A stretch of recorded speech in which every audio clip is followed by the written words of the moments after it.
She was already bleeding when they found her. Not from fear, not from carelessness, from a choice she had made 47 minutes earlier in the dark alone with a piece of metal in her left shoulder and a man dying in her arms. She had made the calculation the way her father taught her quietly, completely, without hesitation. The math was simple.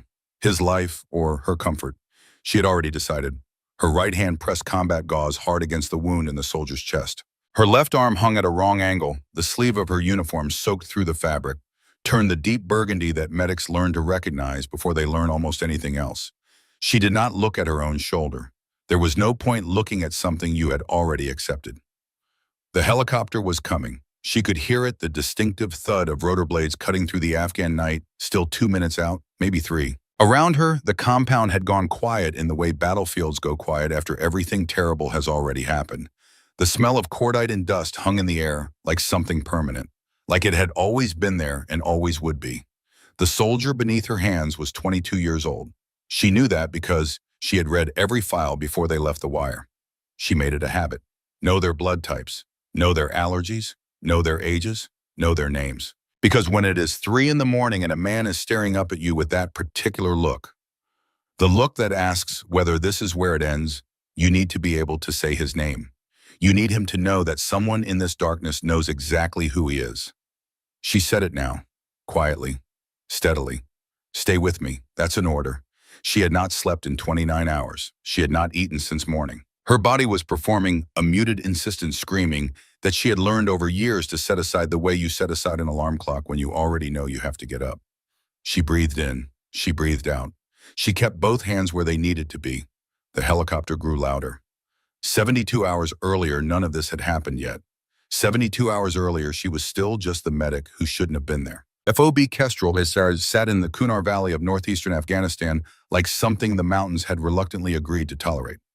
The forward operating base was a collection of HESCO barriers, plywood structures, and prefabricated containers arranged in the methodical, unglamorous way of a place that prioritized function over everything else. The perimeter walls were stained by 2 years of weather in the particular kind of dust that exists nowhere on Earth except here, pale, fine, pervasive, the kind that gets into everything, including thoughts you thought were private. The mountains surrounded the valley on 3 sides. White-gray limestone ridges that rose at angles no civilian architect would permit, scarred by erosion and by something older and more patient than erosion. In the mornings, the peaks caught the sun before anything below them did, and for a few minutes each day, the high rock glowed orange against the sky that had not yet decided what color it intended to be. It was beautiful in the way that dangerous things sometimes are. The CH-47 Chinook came in low and fast the way transport helicopters do when the people flying them have learned not to be a stationary target any longer than necessary. It touched down in a cloud of pale dust that reduced visibility to nothing. Equipment crates, supply boxes, and 3 replacement personnel stepped off the ramp in rapid succession. The last one off was Maya Reeves. She was 26 years old, 5 feet 3 inches tall, and weighed 118 pounds. Her dark hair was pulled back tightly beneath her cover. Her uniform was pressed despite the 14-hour journey that had preceded this moment. She wore the caduceus insignia of a Navy hospital corpsman on her collar and carried a medical ruck on her back that weighed 65 pounds, more than half her own body weight, with the ease of someone who had been carrying heavy things for a long time. She stepped off the ramp and immediately looked up.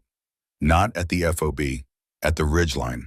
She stood there for 4 seconds, studying the high ground the way people study things they want to understand before those things understand them. Then she looked back down, adjusted the strap on her left shoulder, and walked toward the operations center without speaking to anyone.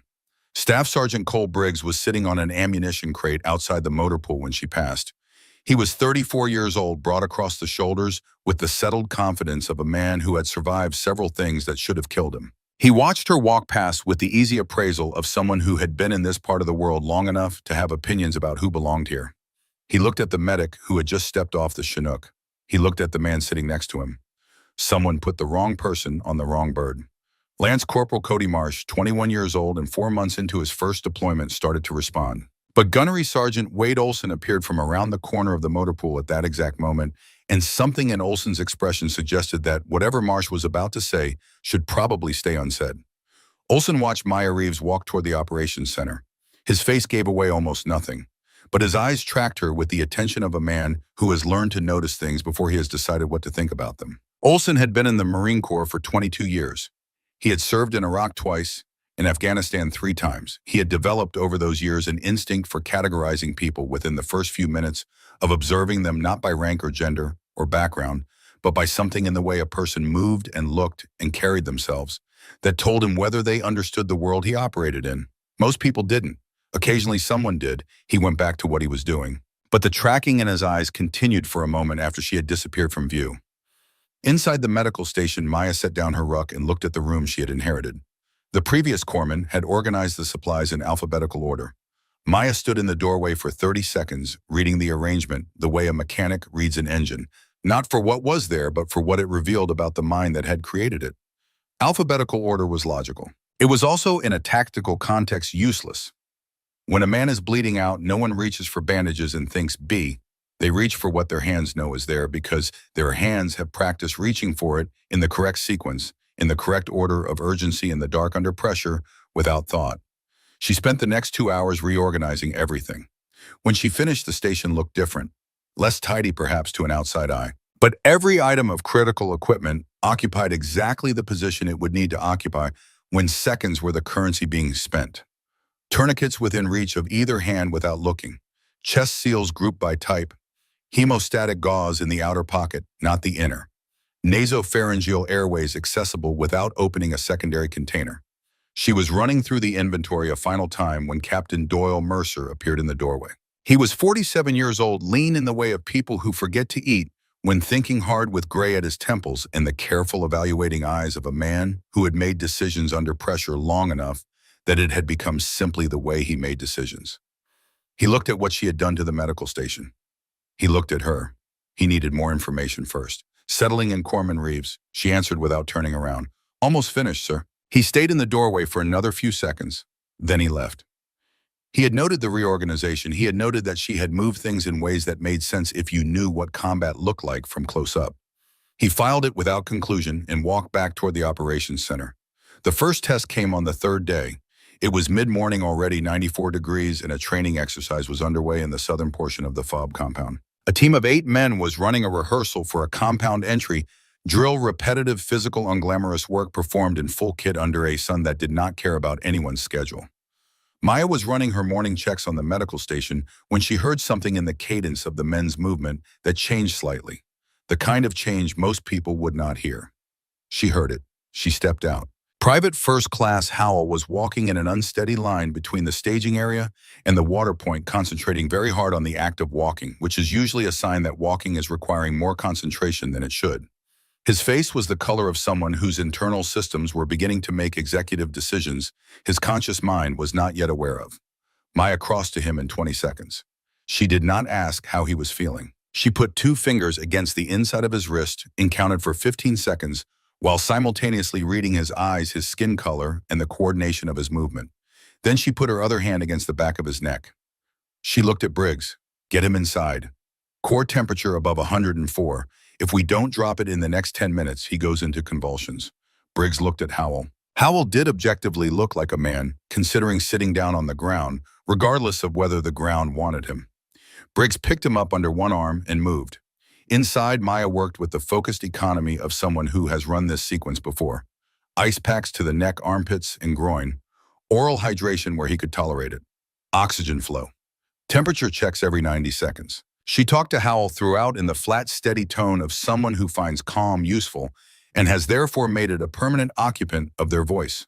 By the time the second temperature check came back 101.3 and declining, Howell's eyes had cleared and he was capable of coherent sentences.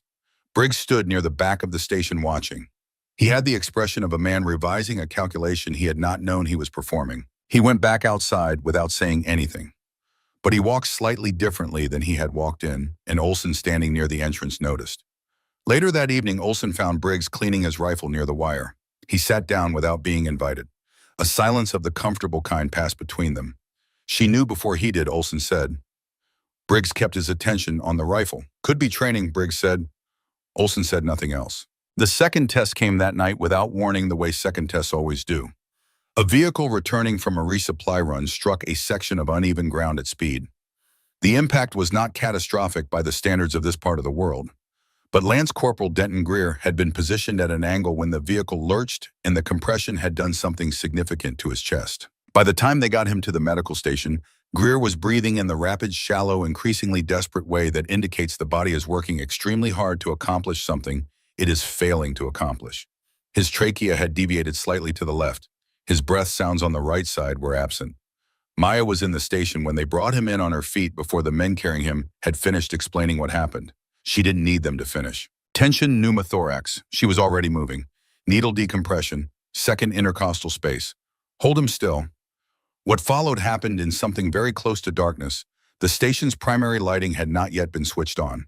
She worked by touch and position and the coordinates of a human body she had studied until they were as familiar as the geography of her own hands. The needle found its mark. The sound that followed air escaping where it had been trapped was one of the more reliable sounds in trauma medicine. Greer's breathing immediately changed, shallower to deeper, faster to slower, the shift of a man coming back from a place he had been very close to not returning from. Olson had followed the men in. He stood near the door where the darkness was slightly less complete and watched. He watched the positioning of her hands. He watched the absence of hesitation. He watched the way she spoke to Greer, throughout steady, quiet, informative. Not the way someone speaks to calm a person down, but the way someone speaks who knows that information is itself a form of stability. When it was done, Olson stepped out without speaking. He walked to the eastern wall of the FOB and stood there looking out into the dark. He had known a few people like her in his career, not many. The specific qualities she had, the kind of competence so deep, it has stopped being something performed and become simply something present. He recognized it the way you recognize a dialect you grew up around but have not heard in a long time. It told him things. He was not yet sure what to do with what it told him. He would watch. He had learned that watching was almost always more useful than speaking. The fourth day was a Thursday. Thursdays at FOB Kestrel were by informal tradition the days the team ran range qualification and live fire refreshers. The mountains to the east provided natural sound dampening beyond 600 meters, making the range practical, without advertising the FOB's position to anyone on the ridgelines paying attention. Maya was not scheduled for the range. She walked there anyway. She told herself it was a perimeter check. She told herself she was cataloging sightlines from a medical positioning standpoint, identifying locations where casualties might need to be reached quickly. This was true. She was doing all of those things. But it was not the complete truth, and she had been in the habit of honesty with herself long enough that she acknowledged this quietly and kept walking. The range was occupied by 8 men running carbine drills at 200 and 400 meters. Mercer stood off to the side, observing the way commanders observe when assessing readiness. Briggs was running the session with the energy of someone who finds this kind of work genuinely satisfying. Marsh was at the 300-meter line, working through positional shots with an expression of profound concentration that suggested he was not confident in the results. At the 400-meter target, Marsh settled into prone, made his adjustments, and fired. The round hit the outer ring. He was off by approximately 18 inches. He knew it. Maya, standing 60 feet away, looked at the wind flags placed at 200 and 300 meters. She looked at the angle of the flags. She looked at Marsh's position. She looked at the target. She ran the calculation the way she had run thousands of calculations without effort, without ceremony, with the automatic reliability of a function so deeply learned it no longer requires conscious activation. The wind was coming from roughly 9 o'clock relative to Marsh's position. He had not corrected for it. The correction needed was approximately 2 clicks and a 4-inch hold off to the right. She said it before she realized she was saying it. Wind from 9 o'clock. 2 clicks up. Hold 4 right. She said it at normal conversational volume, not directed at anyone in particular, the way you say something you are thinking rather than something you intend to communicate. But in the partial quiet between shots, several people heard it. Marsh heard it. He looked over his shoulder at her with an expression somewhere between confused and curious. Then, with the practical instinct of someone who will try anything if his alternative is another miss at 400 meters, he made the adjustment. He fired. The round hit center mass. The range went slightly quiet in the way that ranges go quiet when something unexpected has occurred and people are deciding how to process it. Briggs was looking at her. His expression was not the easy dismissal of the first day. It was something more uncertain, the expression of a man whose original calculation has been complicated by new data and who is not yet sure what the new calculation should look like. Mercer, from his position off to the side, had heard. He looked at Maya for 3 seconds.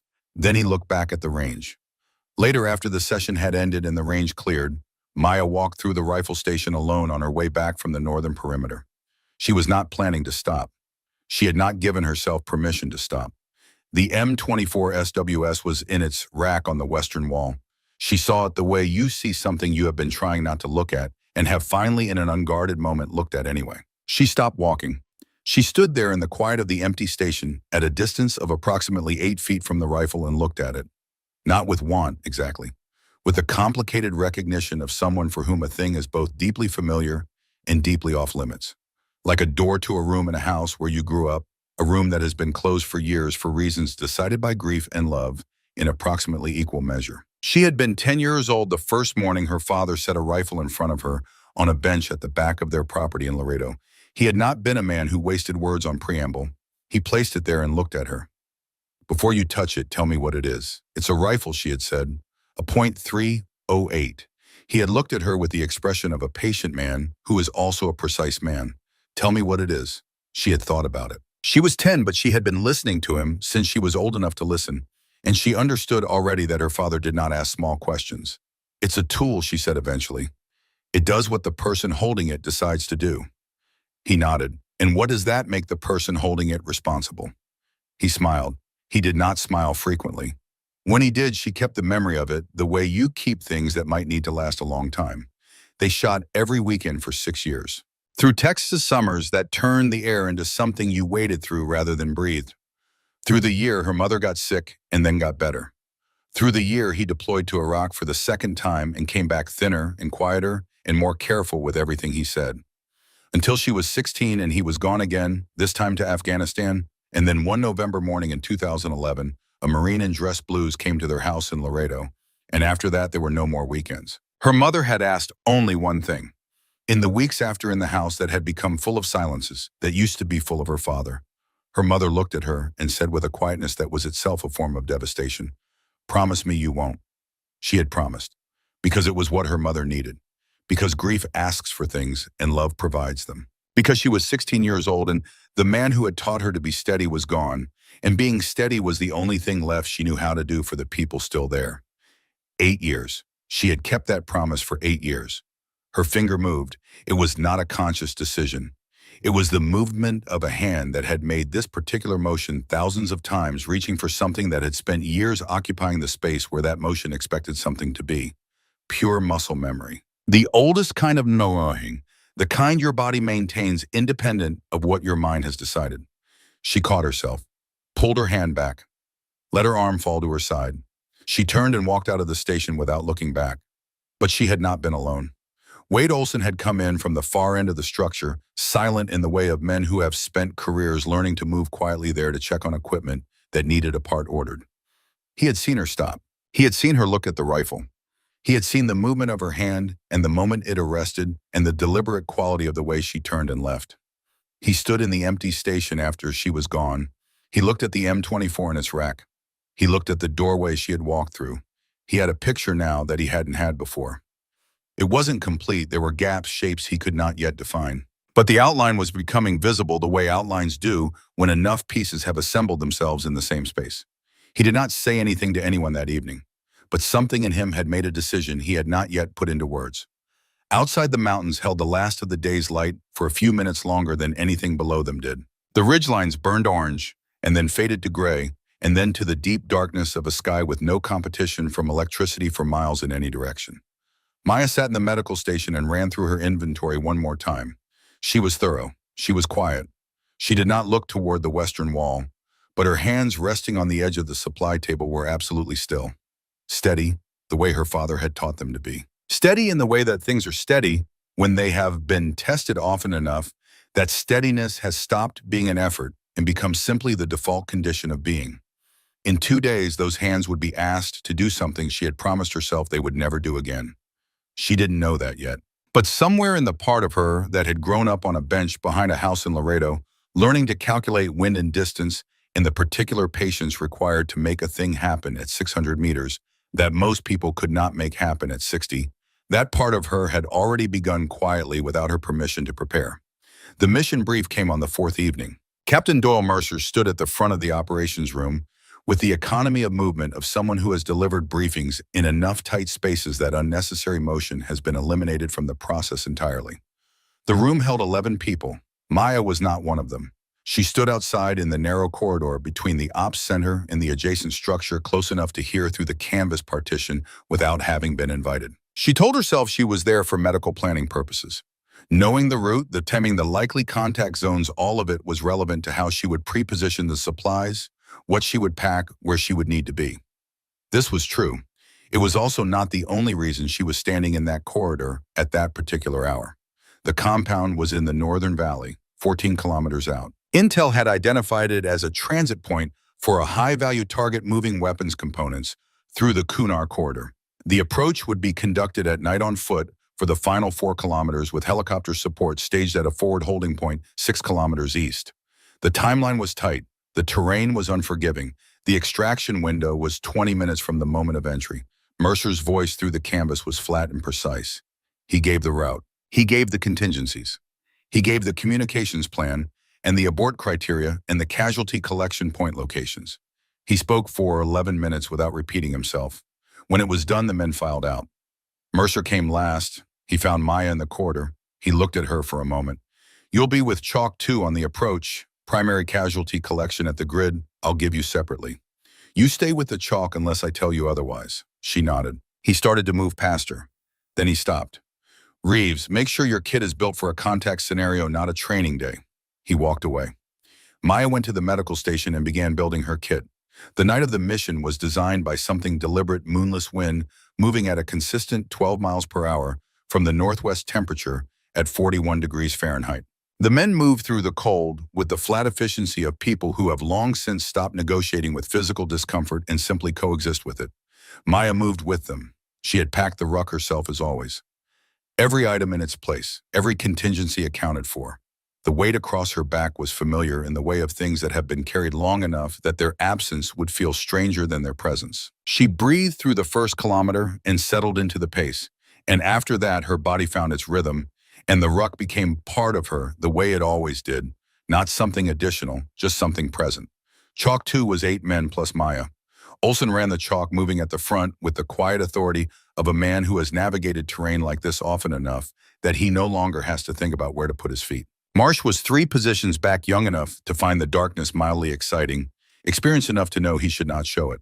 Briggs was at the rear, close enough to respond immediately, far enough back to see the entire formation at once. They made the approach in 53 minutes. No contact. The kind of movement that feels almost tedious right up until it is not. The compound appeared out of the dark the way compounds do in this part of the world, a collection of mud brick walls that the darkness made ambiguous until you were close enough for the details to resolve. 3 structures, a central courtyard, a gate on the southern wall that had been reinforced recently, the mortar fresher than the surrounding material. 2 members of the team noticed this. Maya, coming up behind them, also noticed without being asked. The strike team entered on Mercer's signal. It was clean for the first 4 minutes. Then the shot came from the western ridgeline. A single crack, the flat report of a high-powered rifle at distance, and Lance Corporal Greer went down in the courtyard. Not killed. Hit in the right thigh, the round passing through the outer tissue and missing the femoral artery by a margin that was either luck or providence, depending on what a person believed about those things. But down, bleeding. Out of the fight. Maya was moving before the second crack sounded. The second round hit the courtyard wall 3 inches from where Mercer's head had been when he moved. Someone had eyes on the courtyard. Someone on the high ground to the west with a rifle and the patience to wait for exactly this moment. The team went to cover. Mercer's voice came over the radio, controlled and clipped, calling the grid of the muzzle flash. "Western Ridge, approximately 750 meters, one shooter confirmed. In the follow-on silence, the seconds-long pause between a situation developing and a situation demanding a response. Several things were true simultaneously. Chief Breck Sutton, the element's designated marksman who carried the Barrett M82A1, was positioned on the eastern side of the compound outside the direct line to the western ridge, partially behind a wall that was structural cover but not firing position cover. Getting him to a viable position on the western wall would take time they did not have. The shooter on the ridge had already demonstrated both accuracy and patience. Sutton was also in this moment approximately 4 seconds away from understanding that his right shoulder, which had taken the edge of a ricochet during the initial exchange, was not going to cooperate with the requirements of holding a 30-pound rifle at the correct angle for a 750-meter precision shot. The shoulder had been hit before repaired imperfectly and was now delivering a specific kind of pain that told anyone familiar with joint trauma exactly what was happening inside it. He knew before anyone told him. He lowered the rifle and looked at his right arm with the expression of a man assessing a problem rather than experiencing emotion about it. He looked across the courtyard. Through the darkness, he found Mercer. Mercer looked back at him. There was a silence of perhaps 2 seconds. Then Mercer turned his head. He did not look at his team. He looked at Maya Reeves crouched against the northern wall, both hands pressed against the tourniquet she had just cinched on Greer's thigh, Greer stable and conscious, the immediate crisis managed. Mercer did not say anything. He simply looked at her in the specific way of a commander who has run through his options and arrived at one he had not predicted. Maya finished the knot on the tourniquet. She checked Greer's eyes. She told him to keep his weight off the leg and stay low, and she would be back. Then she stood up. She crossed to Sutton. She looked at his shoulder. She looked at the Barrett M82A1 on the ground beside him. She picked it up. The rifle weighed 29 pounds unloaded. It was 23 inches longer than the M24 she had shot as a teenager. The .50 caliber BMG round it fired was a different category of physics from anything she had trained, on more energy, more recoil, more demand on the body behind it. Her father had shot a Barrett twice and had come home from the range on those evenings moving slightly differently from usual, carrying the experience in his body the way you carry something that demands to be respected. She got into position on the western wall behind a section of parapet that gave her a firing rest and the necessary elevation angle. She settled the bipod. She found the scope. 750 meters. The ridge was visible as an elevation line against the slightly lighter gray of the sky.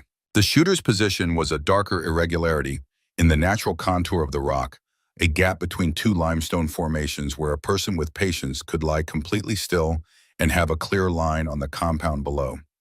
She found the gap. She ran the calculation. Wind at 12 from the northwest. Temperature 41. Elevation differential approximately 200 feet. The bullet would drop. The wind would push it left. She built the adjustments into the hold. She breathed in. The first shot missed. The wind shifted in the 3 seconds between when she had read it and when the round reached 750 meters. Not a dramatic shift. 4 miles per hour. But at that distance, 4 miles per hour is the difference between where you aimed and where the round went, and they are not the same place. From across the courtyard, Briggs said something. Not loud. The comment of a man whose prior expectation is being confirmed. She heard it. She filed it without reaction. She read the wind again. She thought about the approach march, about how the wind had felt against the left side of her face for the last kilometer, about the way the dust had moved off the courtyard walls when the firefight started. She made an adjustment that lived entirely in the calculation she was holding in her head and the degree to which she altered her hold point in the scope. She breathed in, let half of it out. She felt her heart rate the way she had been taught to feel it, not as something to fight, but as something to work with, to find the space between beats where the body is briefly completely still. She found that space. She fired. On the western ridge at 752 meters, the shooter did not fire again. The compound went quiet in a different way than it had been quiet before. There is a quality to silence that follows a threat being removed that is distinct from every other kind of silence, and everyone in that courtyard who had been in enough firefights to recognize it felt it at the same moment. Maya lowered the rifle. She set it down. She stood up, crossed back to Greer, knelt beside him, and checked his tourniquet. His eyes looking up at her were complicated in a way that would have required a long time to fully describe. She said nothing to him. She checked the wound, confirmed the tourniquet was seated correctly, and began preparing him for movement. Behind her, 11 men were processing what they had just seen in 11 different ways. Some of those ways were loud internally. Some were quiet, and all of them involved a significant revision of something. Briggs was standing near the eastern wall. He was not moving. He was looking at the western parapet where she had been positioned, and his face was doing something that his face and all the time anyone at FOB Kestrel had known him had not previously done. Something in the vicinity of recalibration, the kind that doesn't announce itself, the kind you can only see if you know what to look for. Olsen knew what to look for. He found it. He said nothing. They extracted without further contact. The entire return march happened in near total silence. Not the tactical silence of men maintaining noise discipline, the different silence of people who are thinking. In the days that followed, no one spoke to Maya directly about the shot, but conversations happened. Briggs found Olson at the vehicle maintenance bay the morning after they returned. He sat down. He was quiet for a moment in the way of someone building towards something. 7:50, Briggs said, wind shift mid-flight. She recalculated and fired in under 4 seconds. Olson was working a wrench on a fitting that didn't particularly need working on. First shot missed, Briggs said. Olson set down the wrench. She didn't flinch, Briggs said. Most people, first shot goes wide, there's a moment. She just read the wind again and shot. Olson looked at him. Where do you learn that? Briggs said. Not the mechanics, the composure. Olson picked up the wrench again. Same place you learn anything real, he said, from someone who already had it. Briggs sat with that for a moment. Then he stood up and walked away without asking the follow-up question. He had been in the Marine Corps long enough to recognize when an answer had already been given. Mercer pulled her file again. He read it more carefully this time, with the focused attention of a man looking for something he suspects is there, but has not yet found. The file was clean in the way that told him what was absent more clearly than what was present. Qualified marksman, M16 and M4, score 98 of 100. No sniper qualification, no assigned marksmanship designation. Nothing in the training record that would account for a 750-meter shot under combat conditions with a weapon she had not been certified on. He set the file down. He did not reach a conclusion. He acknowledged that he did not have enough information to reach one. Marsh asked her directly. He had never been the kind of person who found indirection efficient. He found her in the medical station on the second morning after the mission doing inventory in the way she always did, methodically without haste, each item verified and replaced in its position. He stood in the doorway for a moment. Then he came in and sat on the edge of the supply table. Where did you learn to shoot like that? She continued the inventory. My father taught me. He waited to see if there was more. Who was he? She closed the supply box. She looked at Marsh for a moment with the expression of someone deciding how much of a true thing to say. He was a Marine, she said. He's gone now. Marsh nodded. He had the instinct at 21 to ask the next question. He also had enough situational awareness to recognize that the question had already been answered in the quality of the silence that followed, and that asking it out loud would be adding noise where it wasn't wanted. He got up and left. It was Chief Breck Sutton who asked the question she had not been expecting.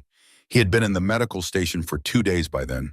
His shoulder stabilized through the first critical night, the joint managing better than the first assessment had suggested it would, though not well enough for operational duties. He was a patient, the way experienced operators usually are, cooperative, uncomplaining, deeply bored, and possessed of an attention to his immediate environment that even convalescence did not diminish. Maya had been checking his shoulder twice daily. The routine had established a quiet between them, not the awkward silence of strangers, but the functional quiet of people comfortable enough not to require constant verbal maintenance. He watched her work. She worked. Occasionally he made a dry observation about something, and she replied with a short precision that in a restrained way came close to being funny. On the second morning he said something that was not a dry observation. Thomas Reeves was your father. She was wrapping the shoulder. Her hands did not stop. How did you know that? He let a moment pass. The way you shoot, the way you read wind, the way you were positioned on that parapet. There's a specific technique in the way you set the bipod and build the natural point of aim that I've only seen one other person use. He called it loading the position. I never saw anyone else call it that until I watched you do it. She finished the wrap. She secured the edge of the bandage. She set both hands in her lap. Tell me, she said. Her voice was level, completely level. The voice of a person who has decided they are ready to hear something and has made the internal preparations necessary to hear it without coming apart. He looked at her for a moment. Then he looked at the wall. In honesty, she recognized the act of looking at a wall when saying something difficult, carrying the weight of it, without performing the grief. Helmand Province, he said, November 2011, I was running with a joint element out of Camp Leatherneck. Your father's force recon unit was part of the same task force. We had a rote. Intel was supposed to be solid. He paused. It wasn't solid. The story he told her took 12 minutes. He told it without embellishment because he was the kind of man who had learned that the truth in its plain form already contains everything embellishment tries to add. He told her about the canyon's approach, the narrow defile between two ridges where the moment they entered it, the geometry was wrong in a way that someone with experience would feel before they could explain it. Her father had stopped the column, one hand raised flat, definitive, the hand of a man who has made a decision. He turned to Sutton at the rear of the formation and used the hand signal for abort. Then he used the hand signal for something else, the signal that means go, just go. The ambush initiated 30 seconds after Sutton's position cleared the southern end of the defile. He had heard it from 200 meters back. He had heard the volume of fire and understood with the understanding of a man who has been in enough firefights to read them like text, that what was happening in that canyon could not be survived by the person absorbing it so that everyone else could be somewhere else. 7 men got out, he said. Your father was not one of them. He looked at her directly. I tried to go back. 2 of us tried. They pulled us out. We tried again at first light with a full QRF. There was nothing left to go back to. Maya was looking at her own hands in her lap. She was not crying. She was doing the thing she had learned to do with very large things, holding them in both hands, without dropping them and without pretending they were smaller than they were.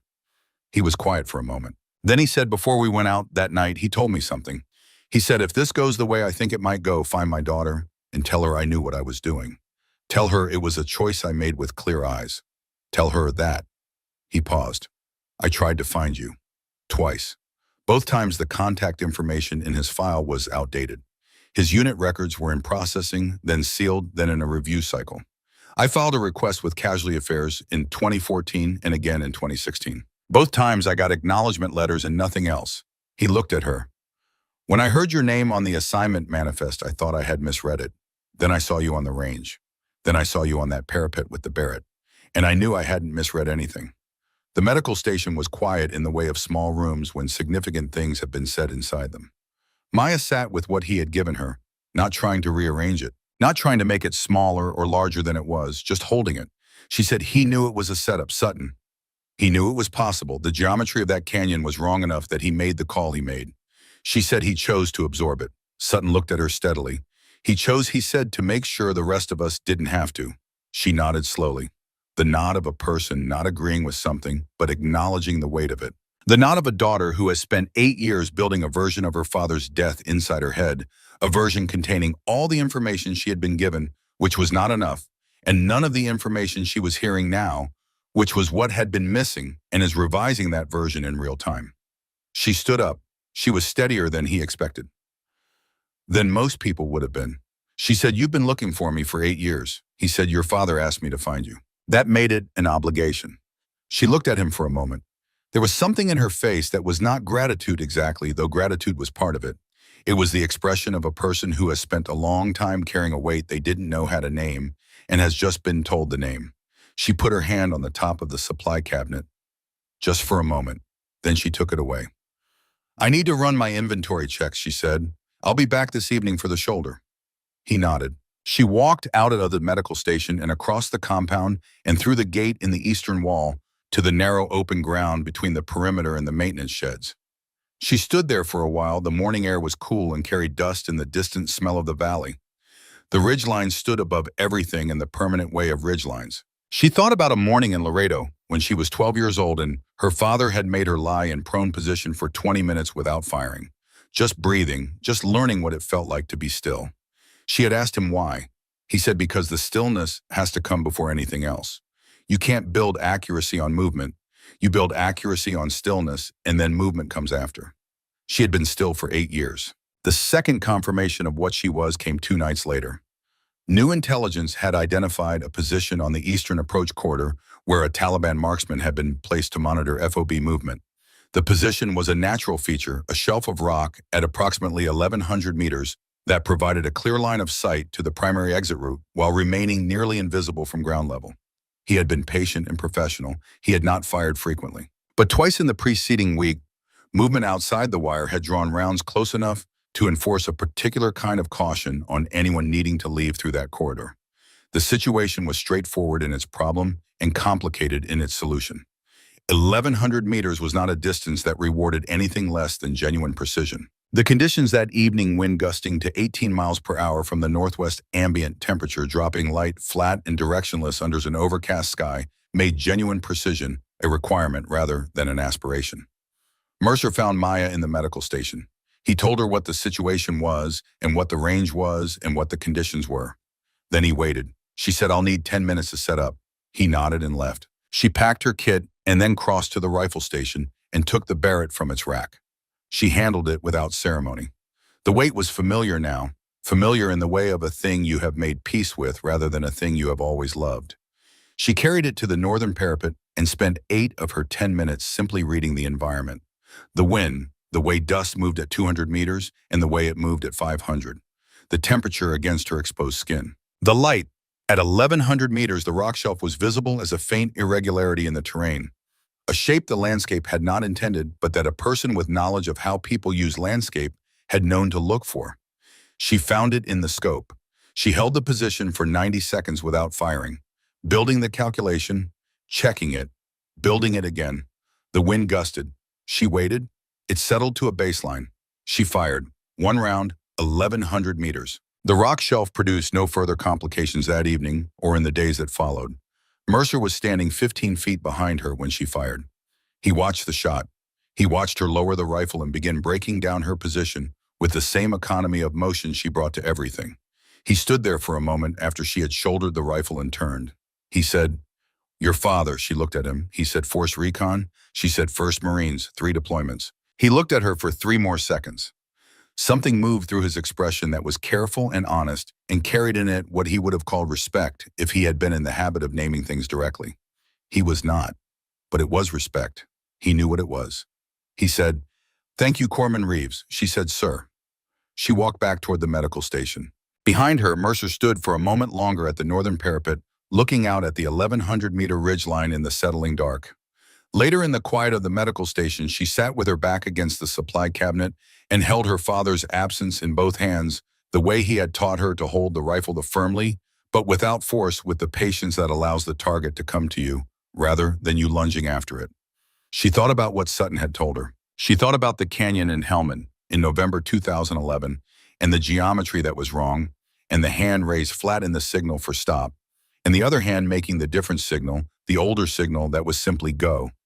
Just go. She thought about a man who had calculated the cost of a decision and made the decision anyway, and who had somehow in the middle of making it found a moment to leave a message for a 16-year-old girl in Laredo, Texas, who would not receive it for 8 years.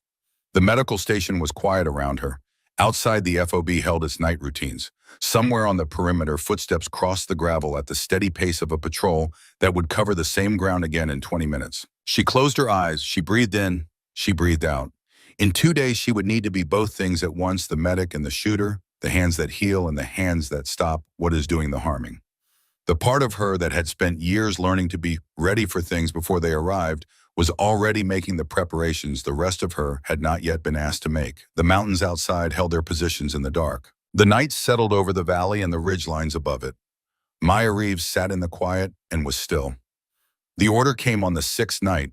Mercer delivered it at 1800 hours with the deliberate calm of a man who has learned that the quality of a briefing is inversely related to the amount of urgency its speaker allows into his voice. The mission was the largest the FOB had mounted in 3 months. 3 chalks, 31 personnel. The objective was a compound complex 4 kilometers north of the previous target, deeper into the valley where intelligence had confirmed the presence of the high-value individual they had been building toward for 2 weeks. The window was narrow. The terrain was the kind that has absorbed a generation of fighting and been shaped by that absorption into something that favors neither side and punishes both. 3 approach routes, 2 extraction points, a 20-minute window from compound breach to wheels up, and no flexibility in that number. Maya sat through the briefing in the back of the room. This time she had been given a chair. She listened to everything. She looked at the topographic map and marked in the part of her mind that had been doing this since her father first taught her to read terrain from the elevated ground of a Texas hillside, the locations where casualties would be most likely and what would be required to reach them. She noted the drainage ditch along the eastern approach that would provide cover for a casualty drag. She noted the open ground in front of the northern compound wall that provided none. After the briefing, she went to the medical station and built her kit for the last time. She was not superstitious about numbers, but she was attentive to the quality of her own attention, and on this evening her attention had been sharpened to the degree where further sharpening would damage it. Everything she needed was in its place. Everything she did not need was absent. The kit weighed 41 pounds. She picked up the photograph she kept in the interior pocket of her blouse. She did not take it out. She felt the shape of it through the fabric. Then she finished packing and went to sleep. They stepped off at 2100. The night was cold and clear and deeply dark.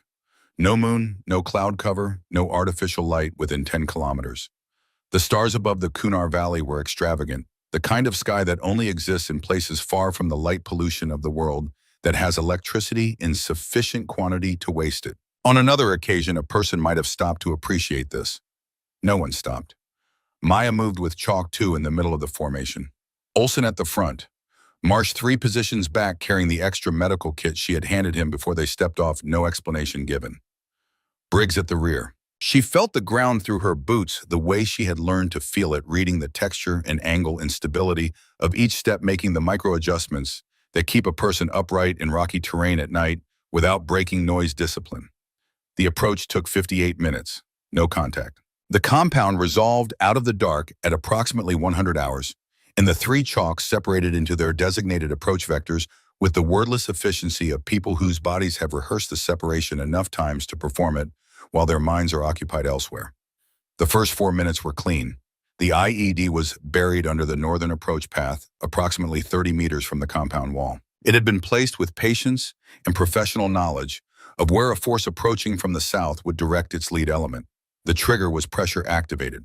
The 4th man's left boot found it at 0104. The explosion was not the largest Maya had heard. It was also not the smallest. It compressed the air in the way that high-order explosive compresses air, a physical event you feel before you hear a pressure wave that moves through the body faster than the mind can process what is producing it. The night fractured into noise and dust in the particular chaos that follows any event that eliminates all prior assumptions about how the next 60 seconds will unfold.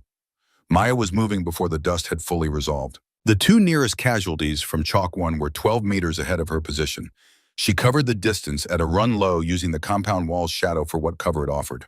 The first man was sitting upright, conscious, his left hand holding his right forearm in a way that told her the arm was broken, but the bleeding was controlled. She told him to stay low and stay still, and she would come back. She moved to the second man. He was on his back. The blast had taken him from the left side. His left leg was the immediate problem. The femoral artery sits deep in the thigh, deep enough that most wounds do not reach it close enough to the surface, that when something does, the consequences are measured in 90-second intervals. She could see the arterial bleed from 2 meters away, the specific dark pulsing quality of it in the ambient starlight. She was beside him in one movement. Alderman, stay with me. She had her tourniquet out and was applying it 4 inches above the wound in the 3 seconds it took her to process the location and severity. The cat tourniquet cinched. She tightened it until the bleeding changed from arterial pulse to something that could be managed. She marked the time on the tourniquet with the marker clipped to her chest strap. She looked at his face. He was still with her. Stay on the ground, she said. Don't move the leg. I will be back. She moved. The second casualty was against the compound's northern wall, sitting forward at an angle that told her something had happened to his chest before she had crossed the 5 meters between them. Fragment entry right side below the clavicle. Not arterial, but the wound was open and needed sealing before movement. She pressed the combat gauze in with her right hand and held it there while she talked to him in the flat, steady voice she kept for exactly these moments. Not the voice of comfort, but the voice of information, because men under fire respond to information better than they respond to comfort, because information tells them someone in the darkness has a plan. She held the seal until his breathing changed from labored to something that could sustain him to the next stage of treatment. She marked him yellow. She moved. Chalk 3 had breached the eastern wall and was pushing through the compound interior. Radio traffic told her the primary target had been confirmed inside the northern structure. The timeline was moving. Then the second sniper opened up. The position was the eastern ridgeline above and behind Chalk 3's approach. The range was significant, 1,400 meters at minimum, possibly further. The first round hit the compound wall 6 inches above the head of the Chalk 3 commander. It was either an adjustment shot or a warning, and in either case it functioned as the same thing, a message that the eastern ridgeline belonged to someone who was going to make the extraction timeline very difficult. Chalk 3 went flat. 8 men against the eastern compound wall. Unable to advance without presenting themselves to a shooter they could not see at a distance, they could not effectively return fire across. Maya heard the report. She processed it in the 2 seconds she had between finishing her work on the chest casualty and moving toward the next. She turned her head and found Olsen. He was already looking at her. She said nothing to him. She looked at the Barrett M82A1 that had been brought on this operation and now sat on the ground 12 feet away, its carrier redirected to a position on the southern wall that did not intersect with a 1,400-meter firing line to the east. She said to Olsen, "Stay with him. Keep both hands on the dressing and don't change the pressure." She placed his hands on the dressing she had applied. She felt him take the pressure. Then she stood up and crossed to the Barrett. 1,400 meters. She had not fired at 1,400 meters. It was a distance that existed in the upper range of what was physically possible with this platform under ideal conditions, and the conditions on this night in this valley were not ideal. Wind variable. Temperature dropped 4 degrees since they had stepped off. Light insufficient for the kind of optical clarity that makes long-range precision straightforward. None of this changed anything. She found the parapet of the eastern compound wall the only elevated firing position providing a line to the eastern ridge. She settled the bipod. She found the scope. She began reading. 1,400 meters of atmosphere is a significant quantity of atmosphere. The wind at the shooter's position is not the wind at the target's position, and the wind in between is not necessarily either of those things. She had been taught this by a man who had found it out through practice rather than theory, and he had conveyed it the way he conveyed everything important directly without mystification, with the implicit message that understanding a difficulty is the first step toward not being defeated by it. She read the near wind from dust movement at 200 meters. She read the mid-range wind from vegetation on the valley floor where it was visible. She read the far wind from the way the ridgeline's loose surface materials caught the starlight at irregular intervals. She assembled these 3 readings into a single calculation that was not entirely precise and could not be entirely precise and was as close to correct as the available information allowed. She breathed. She fired.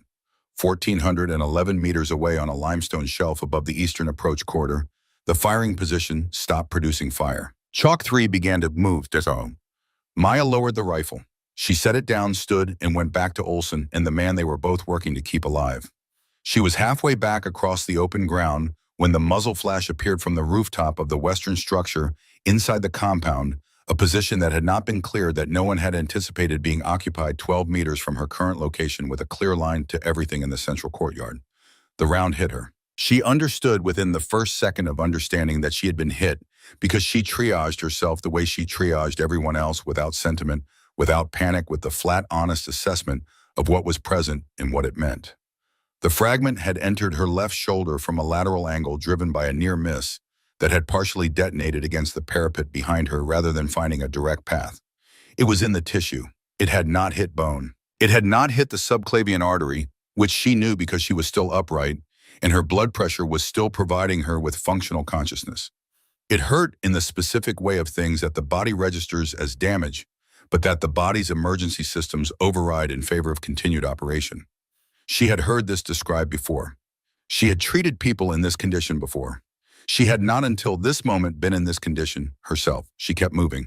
In the space between the western structure and Olsen's position, in the 2 seconds it took her to cross that ground, she extracted the hemostatic gauze from her outer chest pocket, the pocket she had placed it in specifically because it was accessible with either hand, and pressed it against her left shoulder with her right hand. She pushed it in. The pain elevated sharply and then plateaued at the level where the body's chemistry makes decisions about what to do with information of this kind. She tied the gauze in place using a length of self-adhesive bandage she had positioned for one-handed access. She bit down on the end to hold it while her right hand made the wrap. She pulled it tight with her teeth and her right hand simultaneously. 41 seconds. She went back to work. Alderman first. She checked the tourniquet. The bleeding had been controlled.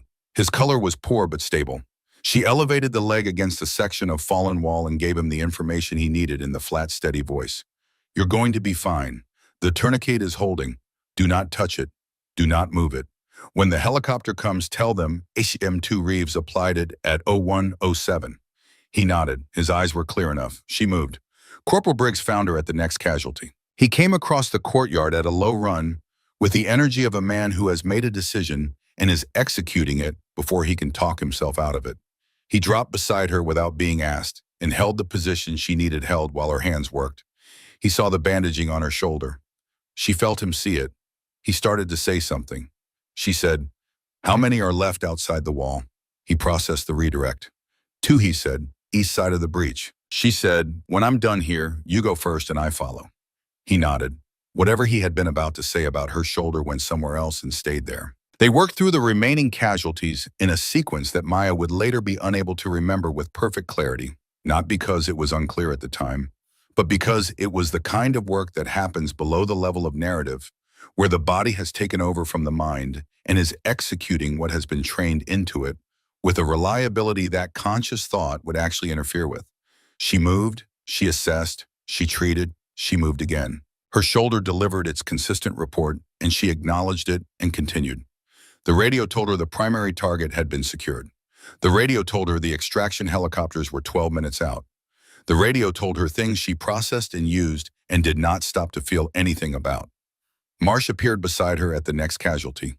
He had the extra kit she had given him before they stepped off. He had it open and was already reaching for the correct items in the correct order, in the way of someone who had been paying attention to how this was done since the first time he had seen it done. She did not tell him he was using the kit correctly. There was no time for that. But she noted it in the part of her that noted things, and she moved him to the left side of the casualty where his angle was better, and they worked together for 90 seconds in a silence that was entirely functional. The helicopters came in at 0149. The landing zone was the cleared ground south of the compound. The two aircraft settled into the dust with the commitment of pilots who have learned that hesitation in a hot zone costs more than speed. The rotors did not stop. The ramps came down. Maya moved alongside the flow of personnel toward the aircraft, not boarding but moving alongside, checking, assessing, clearing each person through with the cognitive inventory she had been running since 0104. The man with the broken arm, the man from Chalk 3, whose face wound was managed. Alderman carried by two men, tourniquet visible on his thigh, conscious, making eye contact with her as he passed. She checked him one more time as they loaded him. She looked at the tourniquet. She looked at his face. "Tell them 0107, she said. He said, "I know, you told me." She said, "Tell them again." The ramp went up. The aircraft lifted. The second helicopter received the remaining personnel. Briggs was the last man to the ramp. He turned at the top of it and looked back. She was standing in the clearing south of the compound in the rotor wash, the dust moving around her in the violent way of things being disturbed by forces larger than themselves. Her left arm was at an angle that was not quite right. The bandaging on her shoulder had darkened through. She was standing very still in the way of someone applying considerable internal resources to the act of standing. Marsh was beside her. "Doc," he said, "you need to get on the helicopter." She looked at the departing aircraft. She looked at the compound behind her. She ran the inventory one more time with the focused completeness that had been her operating mode for the past 47 minutes. She ran it the way her father had taught her to run every check, not quickly, not carelessly, not as a formality, but with the genuine intention of finding anything still present that needed her. She found nothing. Everyone was accounted for. Everyone who needed treatment had been treated. The compound was cleared. The intelligence objective had been achieved. The Eastern Ridgeline was no longer producing fire. Every casualty was on board or walking. She had run the inventory to its end. Then she stopped running it. Her left knee went first, then the right. She was aware of the ground coming toward her, and of being unable to do anything useful about that fact. And then the ground was where she was, and Marsh was beside her and saying her name, and she was looking up at the Afghan sky with its extravagant stars, and thinking in the specific way of a person whose body has finally presented its bill that this was a reasonable place to stop for a moment. Marsh's face appeared above her.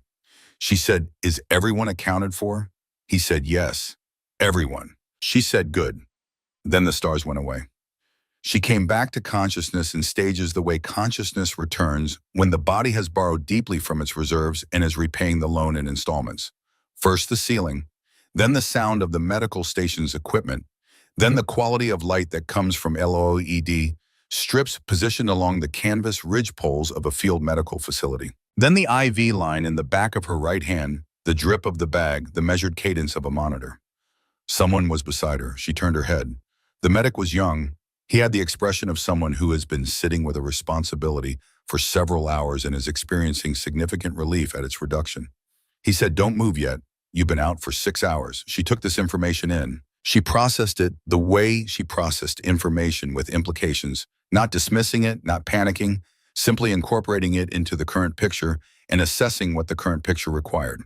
What it required was for her to be upright. She sat up. Her left shoulder communicated its situation with considerable specificity. She acknowledged the communication and swung her legs off the cot. The medic stood. He began to say something about the fragment still being present, in the surgeon's recommendation, in the follow-up imaging that had been scheduled, in the considerable inadvisability of what she was currently doing. She put her feet on the ground. She stood up. The world adjusted itself briefly and then settled into its correct orientation. She breathed in. She breathed out. She found her footing. She walked toward the entrance of the medical station. She pushed back the canvas flap and stepped out into the morning light. What she saw stopped her where she stood. FOB Kestrel, in the early morning, had a quality of light she had noticed before. The particular way the sun coming over the eastern ridgeline at low angles struck the pale dust of the compound floor and turned it briefly golden before the day advanced far enough to burn the gold away. She had noticed it before. She had never stood in it in quite this way. The compound was full of people, not in the way that FOBs are full of people going about the work of their day, full in the way a space becomes full when people have gathered deliberately with intention in a specific arrangement that has meaning. They were standing in lines, not parade formation. Nothing about the spacing or uniformity suggested an official drill. It was the arrangement of people who have chosen to be somewhere together and have chosen without being told to stand in a way that acknowledges the weight of the occasion. There were a great many of them: Marines in desert utilities, Navy personnel in operational working uniforms, SEAL operators in the mixed kit that Tier 1 personnel wear when not required to wear anything else, Rangers from the QRF element, support personnel, the mechanics, the cooks, the men who ran the communications equipment and maintained the vehicles and kept the FOB functioning in the thousand necessary ways that do not appear in any account of heroism, but without which heroism has nowhere to occur. They were all there. She did not know how many there were. Later, someone would tell her the number.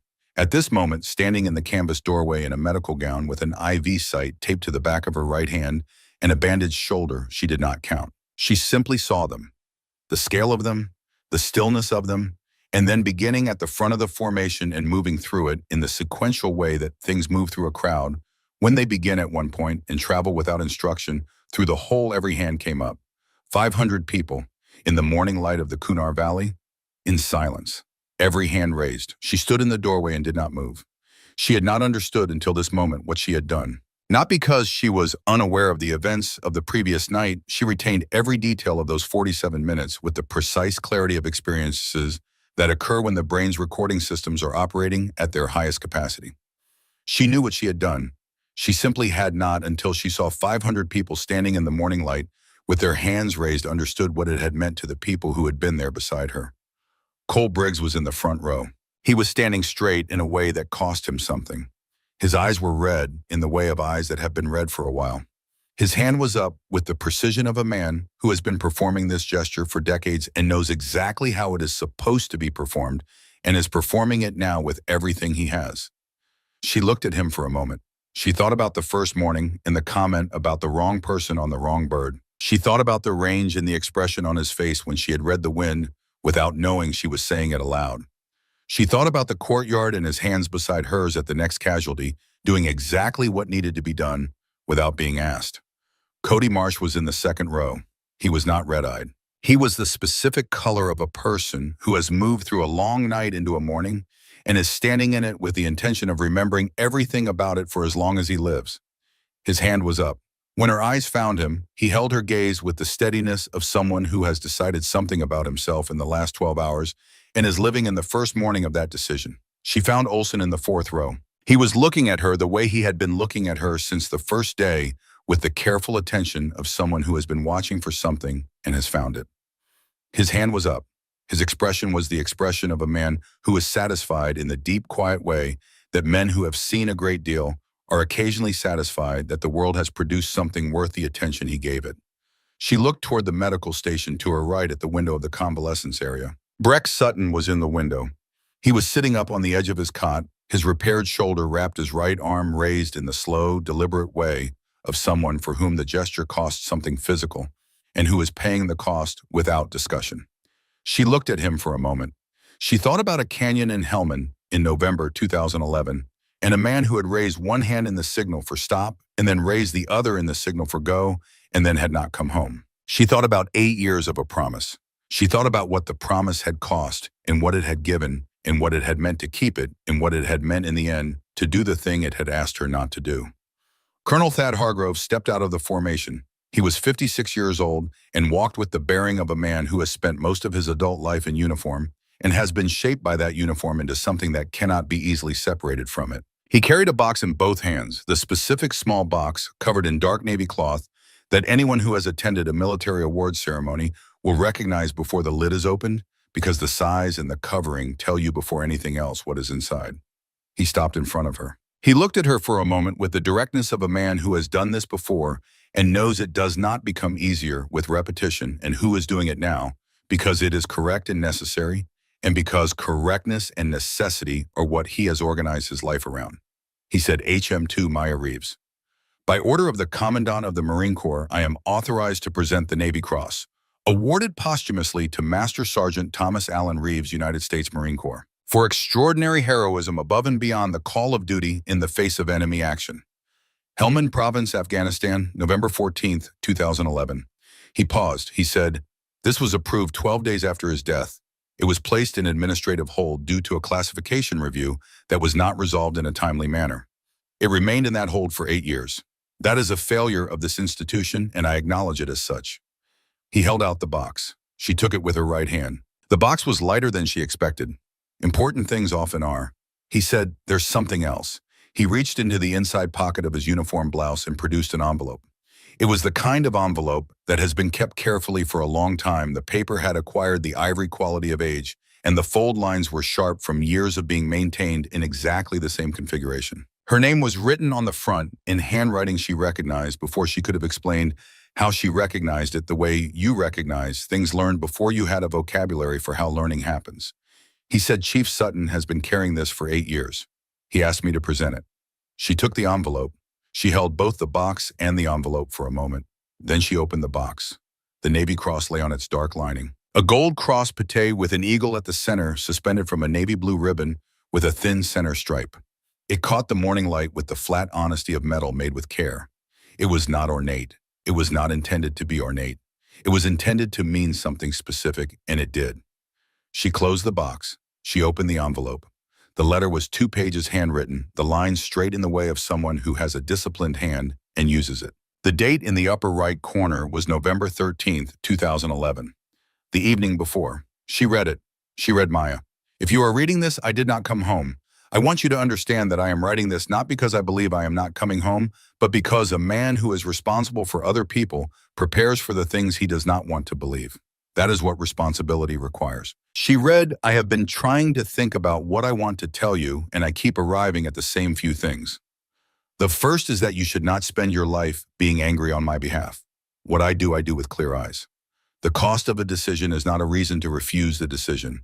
You know this. I taught you this. I taught you this because I believed it, and I believe it now, and I need you to believe it too. She read the second thing is about the shooting. I know your mother will ask you not to. I know you will agree because you love her, and because in grief love makes promises. That promise came from the right place. Keep it as long as it serves the right place it came from. But when it stops serving that place, when keeping the promise becomes about fear rather than love, I give you my permission to let it go. You were built for both. The hands that can heal are the same hands that can protect. One does not cancel the other. They were always meant to work together. She read the third thing as the simplest. I am proud of you in a way that I have not always known how to say out loud. You have always been braver than me. You just did not know it yet. She read, heal when you can, fight when you must, and remember that steady does not mean unfeeling. It means you feel everything and you do what needs to be done anyway. That is the only kind of steady that matters. She read, I love you. That is not past tense. Love does not observe tense. I love you in whatever form I am in when you read this. Do not forget that. She folded the letter. She placed it carefully into the front pocket of her medical gown over her sternum, where it would rest against her chest. She looked up. 500 hands were still raised. The morning light was still gold. The mountains stood above everything in the permanent way of mountains. She raised her right hand. In the front row, Briggs exhaled. It was barely audible. In the context of what surrounded it, it was the loudest thing in the compound. Marsh in the second row did not look away. He had decided to remember this, and he was remembering it. Sutton at the window held his arm up for another 3 seconds. Then he lowered it and sat back against the wall and looked at the ceiling with the expression of a man who has carried something for 8 years and has just set it down in the right place. She stood in the morning light with her hand raised and her father's letter against her chest and his medal in her right hand and the Kunar Valley spread out below the ridgelines and 47 minutes of the previous night still in every muscle of her body. She stood in all of it, without collapsing, without performance, without anything other than the quality her father had spent 6 years teaching her on a bench behind a house in Laredo in Texas summers that turned the air into something you waded through rather than breathed. Steady, the kind that is not the absence of feeling, the kind that is feeling held in both hands and the work continuing anyway. 6 months later, March arrived at Camp Pendleton with the particular quality of California mornings in early spring, cool enough to be honest about the season, bright enough to suggest that honesty is temporary. The base was awake at 0530 in the way that military installations are always awake before the civilian world considers waking, and the building at the northern edge of the training complex had been lit since 0500 when Maya Reeves had arrived to set up for the day. She had set up the room the way she set up every space she was responsible for, with complete attention and complete intentionality. 18 chairs in 3 rows of 6, a whiteboard at the front. On the whiteboard, written in her even hand, heal when you can, fight when you must. Below that in smaller letters, the two are not in competition. The dark circles under her eyes had faded. They had been significant in the weeks after Kunar, the visible marking of a body that has spent more than it had and is slowly rebuilding the reserve. The color had come back in those weeks. She had gained back the weight she had lost, plus a pound, which was not something she had been tracking, but that her mother had noted with quiet satisfaction during a phone call in January. The fragment had been removed at Bagram 22 hours after the FOB. The surgery was straightforward. The recovery had taken 3 months, not because the wound was severe, but because she had returned to physical training on a schedule that her surgeon described as aggressive and that she described as necessary. They had negotiated. She had done most of what he asked and supplemented the rest on her own time. She was not the same person who had arrived at FOB Kestrel in September. This was not a dramatic observation. She had not been transformed in the way of stories that require a person to become unrecognizable to themselves. She was recognizable. She was the same fundamental person, the same quality of stillness, the same economy of movement, the same preference for doing over explaining. But some of what had been locked inside that stillness had been opened, and the opening had not weakened it. It had given it more room. She stood at the whiteboard and looked at the 18 chairs. They began arriving at 0630. Young men and women in Navy working uniforms, some of them uncertain in the way of people who are new to a thing and not yet sure what the thing requires. Some had heard things about the instructor. The things they had heard varied in accuracy but were consistent in one respect. She was not someone who wasted your time, and she expected the same in return. She looked at them as they settled into the chairs. She looked at them the way she had learned to look at things that mattered, with the attention that is itself a form of respect. She picked up a marker. She pointed at the board. The first line she said means that your primary function in any situation is to preserve life. Every tool you have, every hour of training you have, every decision you make begins with that. If a person can be saved, you save them. Full stop. She moved to the second line. The second line means that the first line is not always sufficient. There are situations where the thing killing your people is still present and still acting, and the only way to protect the people you are responsible for is to stop the thing that is threatening them. In those situations, you do not set aside your role as a healer. You carry both roles simultaneously. The hands that can do this thing and the hands that can do that thing belong to the same person. They are not in conflict. They were always meant to work together. She paused. I am not going to tell you this is easy. It is not easy. It asks something of you that is uncomfortable to be asked. But I will tell you something my father told me when I was young. The discomfort of being asked to hold 2 difficult things at once is not a sign that you are doing it wrong. It is a sign that you understand the weight of what you are holding. She looked at the 18 faces looking back at her. He was right about that, she said. He was right about most things. She set the marker down. Let's start, she said. On the drive back across Camp Pendleton that evening, she pulled into the lot beside the training facility and took her phone out. She had a habit recently established of calling her mother on Tuesdays and Thursdays. It was Tuesday. Her mother answered on the second ring. They talked for 30 minutes about the classes. About the curriculum the Marine Corps was reviewing for potential expansion to 3 additional installations, which Maya mentioned without particular emphasis, and which her mother received with the particular emphasis that mothers apply to things their children mention without it. about the weather in California and the weather in Laredo, about the small domestic details of her mother's life that were the connective tissue of the relationship, and that Maya had learned over the past 6 months to value with a specificity she had not previously applied to them. Before they hung up, her mother said, "He would have liked to see this, what you are building." Maya looked out the windshield at the California evening. The light at this hour had a warmth different from the light of Kunar's softer, less ancient feeling, the light of a place that has not been a battlefield in living memory. She appreciated it. She had not always appreciated it. She said, "I know." Her mother said, "I think he already knows." She didn't answer that.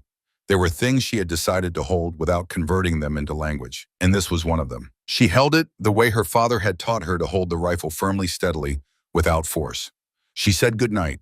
She put the phone away. She sat in the quiet for a moment. Then she reached into her jacket pocket and touched the envelope that was always there now. Its ivory paper familiar under her fingers, its fold lines sharp from years of careful keeping by a man who had believed in honoring what he had been asked to carry. She did not take it out. She had read it enough of times that it was inside her in the way things become inside you when you have carried them long enough with enough attention. She simply acknowledged it, the way you acknowledge the presence of something that matters. On her phone, one new email. SOCOM, Monday, 800. Bring kit. She read it twice. She put the phone in her jacket pocket. She started the car. The road back ran along the perimeter of the training fields, where tomorrow morning 18 people would sit in 18 chairs and she would stand at the front and give them the things that had been given to her by the man who had understood from the beginning that a person built right is not built for one thing. The California evening moved past the windows. The light faded by degrees into the deep blue of the hour before full dark, and the first stars appeared above the Pacific, and she drove through the quiet with both hands on the wheel and the road ahead long and clear. Steady, both hands, ready.